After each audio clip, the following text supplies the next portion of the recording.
The story of Somalia is etched into the very earth of the Horn of Africa, a peninsula defined by its proximity to the great maritime highways of the ancient world. For more than 4,000 years, this land has been home to Cushitic-speaking peoples, whose lives were shaped by the rhythms of pastoralism and the pull of the sea.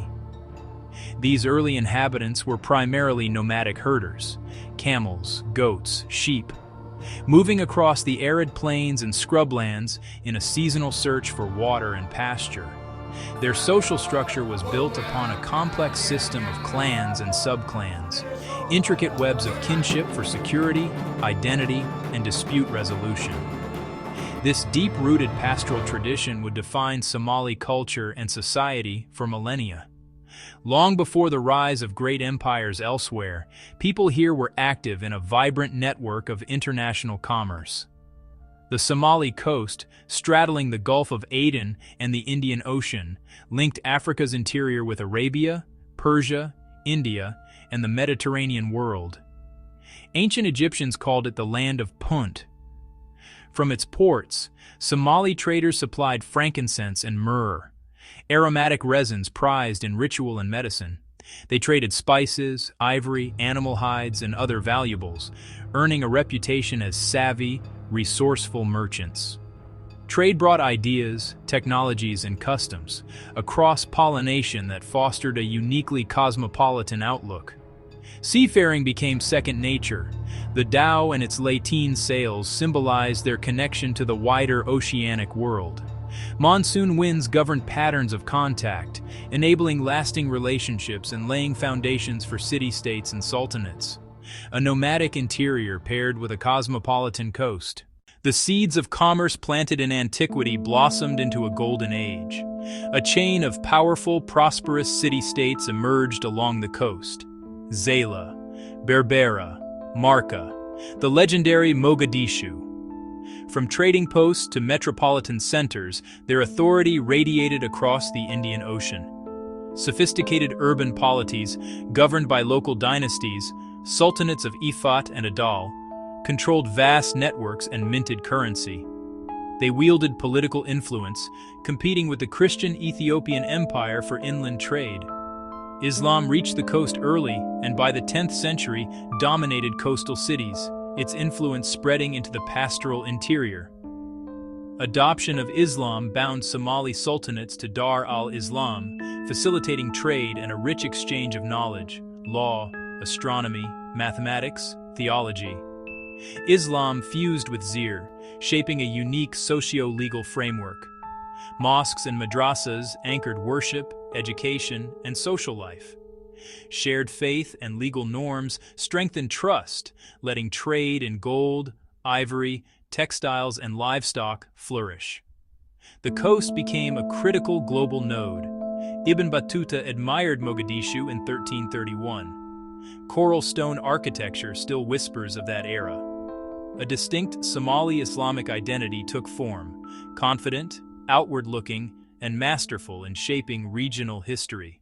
From the 1500s to the 1800s, Somali sultanates faced profound change. The Portuguese arrival militarized the Indian Ocean, attacking prosperous city-states and disrupting trade. Berbera, Zayla, Mogadishu all felt the shockwaves. Wars pitted Adal, led by Imam Ahmad ibn Ibrahim al-Ghazi, against the Ethiopian Empire, entangling Portuguese and Ottoman forces.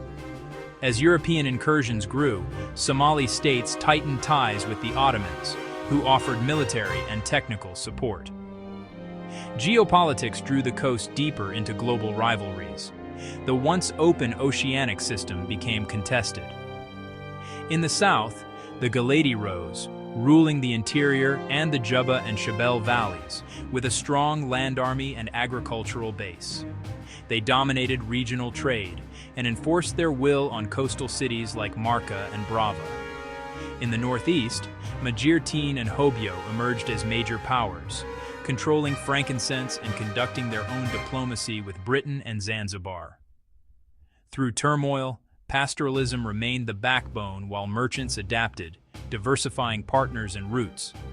Somali resilience preserved autonomy and vitality, a strength soon tested by colonial ambitions. The late 19th century brought the scramble for Africa. European powers descended, driven by economic ambitions and strategic rivalries. The Horn, gateway to the Red Sea and Suez, became a prime target. Britain, Italy, and France partitioned Somaliland into 5 parts. British Somaliland in the north secured Aden's supply and the Seaway. Italian Somaliland spanned the south, from the Juba to central regions. French Somaliland held the Gulf of Tajura, today Djibouti. Ethiopia annexed the Ogaden. Britain ceded the northern frontier district to Kenya. Somalis resisted. Syed Mohammed Abdullah Hassan, dubbed the Mad Mullah by the British, led the Dervish War from 1899 to 1920 against British, Italian, and Ethiopian forces. The rebellion was crushed only after British aerial bombardment, a first in African colonial warfare. Partition split clans, disrupted roots, and sowed seeds of future conflict. British indirect rule and Italian direct rule drove divergent northern and southern paths, complicating later unification and fueling the dream of Somali Wayne. After World War II, decolonization gathered pace across the Somali peninsula. Nationalists mobilized.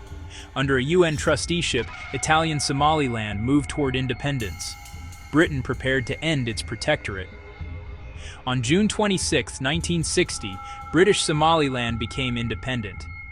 5 days later, it united with Italian Somaliland to form the Somali Republic. Crowds filled Mogadishu.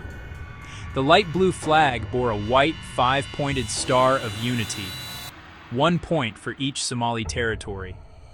Early years brimmed with optimism, building institutions, a unified legal system, and shared identity.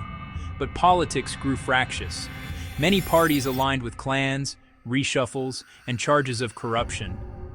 Integrating British North and Italian South created friction. Northern communities felt sidelined under centralization. Pursuit of Greater Somalia stoked tensions with Ethiopia and Kenya. The 1964 war militarized the young nation. By decade's end, democratic momentum faltered. The military watched, impatient. On October 21, 1969, after President Abdurrashid Ali Shermarke's assassination, the army led by Major General Mohammed Siad Barre seized power in a bloodless coup. The constitution was suspended, officials arrested, parties banned. A Supreme Revolutionary Council took control. Barre promised to end corruption, tribalism, and nepotism through scientific socialism. Marxist-Leninist ideas fused with Somali nationalism. The regime standardized a Latin Somali script in 1972, ran a sweeping literacy campaign, and built schools, hospitals, and roads. It promoted gender equality and tried to replace clan loyalties with devotion to the state. Behind the progress lay repression.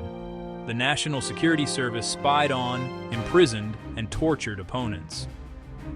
Power concentrated around Barre and allies, undermining the anti-tribalism pledge. In 1977, Somalia invaded Ethiopia's Ogaden to realize Greater Somalia. Early gains collapsed when the Soviet Union switched sides and airlifted arms and Cuban troops to Ethiopia. Defeat decimated the army, wrecked the economy, and brought a flood of refugees, shattering Barre's legitimacy. Barre armed some clans and brutalized others, igniting insurgencies. By the late 1980s, civil war raged. In January 1991, rebels overran Mogadishu. Barre fled. The state disintegrated. The ouster of Siad Barre did not bring peace. It unleashed a devastating power struggle. Clan coalitions fractured, carving up the capital as government, judiciary, police, and army vanished. War and drought produced famine that killed hundreds of thousands. The world watched and intervened. UN-backed forces tried to secure aid, but became entangled and withdrew. Without a center, regions diverged. Somaliland declared independence. Puntland opted for autonomy. The South fractured under warlords. Lawlessness fueled piracy. The Islamic Courts Union briefly restored order in 2006 before the rise of al-Shabaab.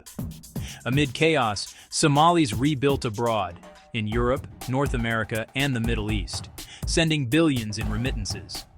At home, women led recovery, starting businesses, running markets, holding communities together. Innovation flourished. World-class telecoms and mobile money leapfrogged formal banking. After many failed conferences, a new path emerged.